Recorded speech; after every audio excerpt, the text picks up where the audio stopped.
Assalamualaikum warahmatullahi wabarakatuh. Perkenalkan, nama saya Kodia Spani dengan NIM 220160093 dari Prodi Pendidikan Bahasa dan Sastra Indonesia, Fakultas Bahasa dan Seni, Universitas Negeri Padang. Baiklah, kali ini saya akan menyampaikan beberapa materi. Yang pertama, A. Pengertian diskusi. Asal mula kata diskusi awalnya berasal dari bahasa Latin, yaitu discussion atau discussio, yang mempunyai arti bertukar pikiran. Namun, tidak semua hal yang berkaitan dengan bertukar pikiran dimana dinamai dengan diskusi. Hal ini disebabkan pengertian diskusi ialah bentuk proses dalam rangkaian bertukar secara sistematis dan terarah. Artinya, kegiatan diskusi harus ada permasalahan yang akan dibicarakan dan kemudian dipakai sebagai bahan berdiskusi dan memperoleh dari adanya proses diskusi tersebut. Diskusi yang melibatkan beberapa orang disebut diskusi kelompok. Diskusi merupakan suatu metode untuk memecahkan permasalahan dengan proses berpikir kelompok. Menurut Isjoni, diskusi adalah salah satu strategi belajar mengajar yang dilakukan oleh seorang guru di sekolah. Dalam diskusi ini, orang berinteraksi antara dua atau lebih dari individu dan saling bertukar pengalaman, informasi, dan memecahkan masalah. Menurut Kamisa, diskusi adalah tukar pendapat untuk memecahkan suatu masalah atau mencari kebenaran, atau pertemuan ilmiah yang di dalamnya dilakukan tanya jawab. Gunanya membahas suatu masalah. Adapun yang berdiskusi yang penulis maksud yaitu kemampuan siswa dalam melaksanakan diskusi di dalam kelas sehingga mampu menjadi individu aktif, berani, dan menyampaikan pendapat dan saran yang ingin siswa sampaikan dalam berdiskusi. B. Langkah-langkah berdiskusi. Agar pengguna diskusi berhasil dengan efektif, maka diperlukan langkah-langkah. Yang pertama, langkah persiapan. Hal ini diperhatikan dalam persiapan diskusi yang pertama, merumuskan tujuan yang akan dicapai, baik tujuan yang bersifat umum maupun tujuan yang bersifat khusus. B. Menentukan jenis diskusi yang dapat dilaksanakan sesuai dengan tujuan yang ingin dicapai. C. Menetapkan masalah yang akan dibahas. D. Mempersiapkan segala sesuatu yang berhubungan dengan teknis pelaksanaan berdiskusi. Yang kedua, pelaksanaan diskusi. Beberapa hal yang perlu diperhatikan dalam pelaksanaan diskusi. A. Pemeriksaan segala persiapan yang dianggap dalam mempengaruhi kelancaran berdiskusi. Yang B. Memberikan pengerahan sebelum dilaksanakan berdiskusi. C. Melaksanakan diskusi sesuai dengan aturan main yang telah ditetapkan. D. Memberikan kesempatan yang sama untuk setiap peserta diskusi untuk mengalurkan gagasan dan ide-idenya. E. Mengendalikan pembicaraan kepada pokok permasalahan yang akan dibahasnya. C. 3. Menutup diskusi. Akhir dari proses pembelajaran dengan menggunakan diskusi hendaknya dilakukan beberapa hal sebagai berikut. A. Membuat pokok-pokok pembahasan sebagai kesimpulan sesuai dengan hasil diskusi. B. Mereview jalan diskusi dengan meminta pendapat dari seluruh anggota peserta sebagai umpama balik untuk memperbaiki keselanjutnya diskusi yang akan terjadi. C. Hambatan berdiskusi. Diskusi yang tak berhasil biasanya diakibatkan satu atau lebih dari 3 sebab. Yang pertama, kurangnya pengetahuan awal siswa. Guru terkadang berusaha melibatkan siswa di dalam diskusi, di mana mereka tidak memiliki pengetahuan latar belakang yang memadai. Jelas, siswa tidak bisa berdiskusi satu topik. Jika mereka tidak paham topik tersebut, diskusi harus didahului oleh satu atau lebih pembelajaran yang bisa membantu siswa mendapatkan pengetahuan yang mereka butuhkan untuk melanjutkan diskusi yang berkualitas. 2. Siswa yang terbuka atau agresif. Siswa yang terbuka atau agresif mungkin cenderung mendominasi diskusi, dan siswa-siswa yang pemalu atau tidak yakin dengan diri mereka sendiri mungkin menarik diri dan tidak menaruh perhatian. Untuk mencegah kemungkinan ini, perlu memonitor perkembangan diskusi dengan mengintervensi jika perlu. 3. Kurangnya arahan jelas. Kurangnya arahan jelas juga bisa menjadi hambatan jika arahan yang diberikan kurang jelas, akan mengakibatkan diskusi terhambat dan membuat diskusi tidak berjalan dengan lancar atau dengan semestinya. D. Tempat duduk berdiskusi. Tempat duduk peserta berdiskusi perlu diatur sedemikian rupa agar diskusi dapat berjalan dengan baik dan lancar. Nah, pada mengatur tempat duduk berdiskusi ini, moderator perlu mengatur bagaimana antara pemandu pemimpin diskusi dengan anggota peserta diskusi. Biasanya berbentuk melingkar sehingga memudahkan mereka dalam berdiskusi. E. Manfaat berdiskusi. Diskusi sendiri memiliki manfaat yang penting, antara lain yang pertama, untuk melatih kita hidup bermusyawarah dalam menyelesaikan berbagai masalah dan mencari solusinya. Selain itu, dapat menumbuhkan sikap saling menghargai pendapat satu sama lain. Selanjutnya, dapat mengerjakan sesuatu dengan cepat dan mampu menumbuhkan kerjasama yang baik. Selanjutnya, pemecahan masalah. Adanya diskusi tentunya memiliki topik permasalahan yang diangkat untuk pembicaraan bersama. Permasalahan ini merupakan syarat mutlak yang harus disajikan dalam berdiskusi, sehingga permasalahan yang akan dibahas mudah dipecahkan bersama-sama dan tidak mungkin terjadinya diskusi ini jika tidak ada permasalahan yang hendak dibicarakan. Pengembangan.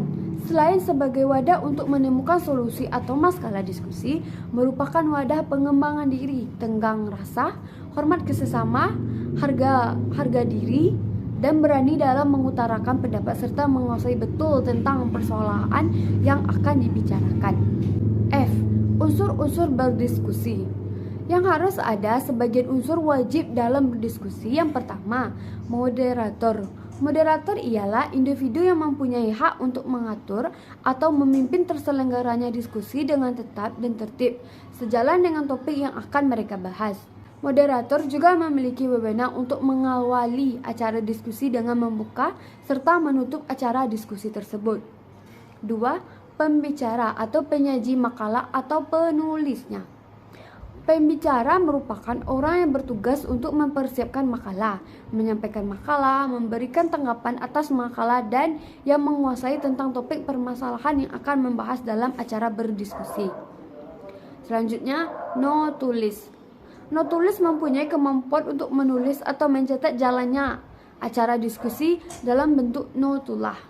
Selain mencatat notulis, juga memiliki tugas yang membantu moderator dalam mencatat dan beragam pokok tanggapan isi peserta, menyusun akhir kesimpulan dari acara diskusi, dan membuat laporan diskusi yang tekad dan berlangsung. Selanjutnya, peserta. Peserta merupakan orang yang mengikuti jalannya acara diskusi. Peserta mempunyai hak mengajukan pertanyaan, sanggahan, ataupun tanggapan atas topik yang telah disampaikan oleh pembicara. Gunanya menjaga etika dan sopan santun. Alangkah baiknya tanggapan maupun pertanyaan diajukan kepada penulis melalui moderator selaku pemimpin dari diskusi. G. Jenis-jenis diskusi. Macam-macam diskusi sangat mudah ditemukan dalam kehidupan bermasyarakat. Antara lain yang pertama, seminar. Seminar kebanyakan dilaksanakan dalam wujud dialog dengan moderator atau dalam bentuk yang lebih formal, ialah dengan mempresentasikan hasil sebuah penelitian dalam.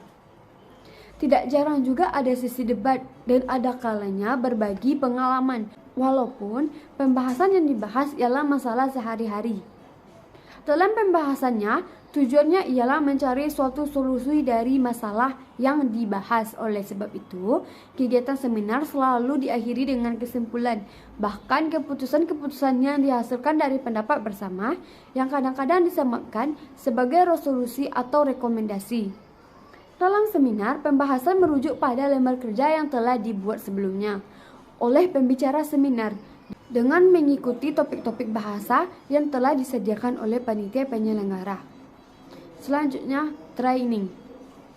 Training merupakan pelatihan yang dipandu oleh si pelatih dan Anda sebagai praktik untuk diajarkan oleh si pelatih. Pelatih ini sangat bagus bagi individu yang ingin menguasai sebuah topik tertentu. Misalnya, ada pelatihan website, bisnis online, branding, merek, dan artikel marketing, dan lain-lain sebagainya. sehingga individu tidak hanya belajar teori tetapi juga belajar praktik. Selanjutnya, simposium merupakan serangkaian pidato singkat di depan audiens dengan seorang pemimpin simposium. Simposium menyajikan beberapa pembicara dan semuanya mengemukakan pandangan-pandangan yang beragam dalam topik yang sama. Bisa saja suatu topik persoalan yang dipecahkan atas beberapa aspek pandangan, kemudian tiap satu aspek disoroti dengan terpisah secara khusus, tidak membutuhkan sudut pandang yang berbagai aspek lainnya. Selanjutnya, diskusi panel.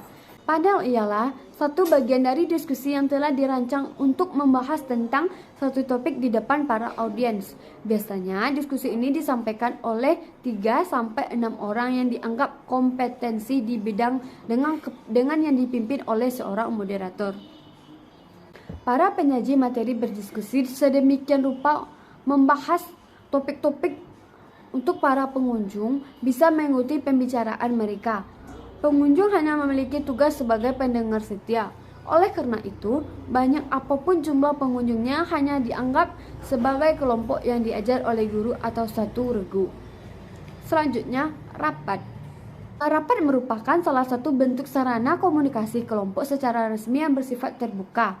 Biasanya diselenggarakan kebanyakan suatu organisasi, baik organisasi swasta maupun organisasi pemerintah. Sarana komunikasi yang dihadiri oleh banyak atau beberapa orang dengan tujuan membicarakan serta memecahkan suatu permasalahan tertentu, yang mana jalan rapat berbagai permasalahan bisa diatasi dan berbagai keputusan kebijakan organisasi dapat dirumuskan. Selanjutnya, kongres. Mendengar kata kongres, jelas pikiran kita langsung menuju kegiatan yang akan dilakukan oleh suatu organisasi politik. Kongres ialah pertemuan besar wakil-wakil negara atau wakil organisasi, bisa politik, sosial, ataupun profesi, dalam rangka mendiskusikan dan mengambil keputusan mengenai berbagai permasalahan. Misalnya dalam hal ini Kongres Partai PKB, Partai Demokrat, Partai Demokrasi Indonesia Perjuangan PDIP. Selanjutnya, muktar. Muktar pada dasarnya jika ditinjau secara istilah memiliki makna yang sama dengan istilah kongres, konferensi, dan musyawarah. Hanya saja istilah banyak digunakan dan lebih dikenal di lingkungan organisasi-organisasi keislaman. Misalnya Muktar, Nahdlatul Ulama NU, Muktamar Muhammadiyah, dan lain-lain sebagainya. Pembekalan. Pembekalan juga bagian dari bentuk pertemuan yang bermaksud memberikan diklat atau pelatih dan memberikan kepada para peserta agar mereka mempunyai wawasan, pengetahuan yang lebih kuat terkait dengan lingkungan bidang pekerjaan mereka. Di lingkungan partai politik, pembekalan juga diberikan kepada para kader partai politik dalam rangka menanamkan visi dan misi partainya agar kadernya lebih mengetahui dan memahami. Pada bidang kepegawaian, pembekalan diperuntukkan kepada para calon pegawai baru yang sekarang ini dengan istilah pelatih prajabatan. Konferensi. Kongres ialah bentuk pertemuan yang biasanya dihadiri oleh wakil-wakil dari cabang suatu perusahaan atau organisasi induk untuk mendiskusikan dan menyelesaikan persoalan-persoalan yang tengah dihadapi oleh organisasi yang bersangkutan. Selanjutnya, Munas. Munas adalah musyawarah nasional yang merupakan bentuk musyawarah rapat perundingan yang bersifat nasional yang melibatkan berbagai perwakilan dari berbagai wilayah di Indonesia untuk membicarakan suatu persoalan demi kepentingan nasional. Misalnya, Musyawarah Nasional Partai Persatuan Pembangunan. Praktek diskusi. Yang pertama, perkenalan dan ucapan selamat datang oleh moderator. 2. Pengantar isi dalam diskusi. 3. Menciptakan situasi saling percaya. 4. Penjelasan tentang jalannya diskusi. 5. Diskusi. 6. Tanya jawab. 7. Rangkuman atau kesimpulan. 8. Penutup notulen. Baiklah, sampai di sini materi yang dapat saya sampaikan. Kalau ada salah dan janggal, saya mohon maaf. Saya tutupi dengan Assalamualaikum warahmatullahi wabarakatuh.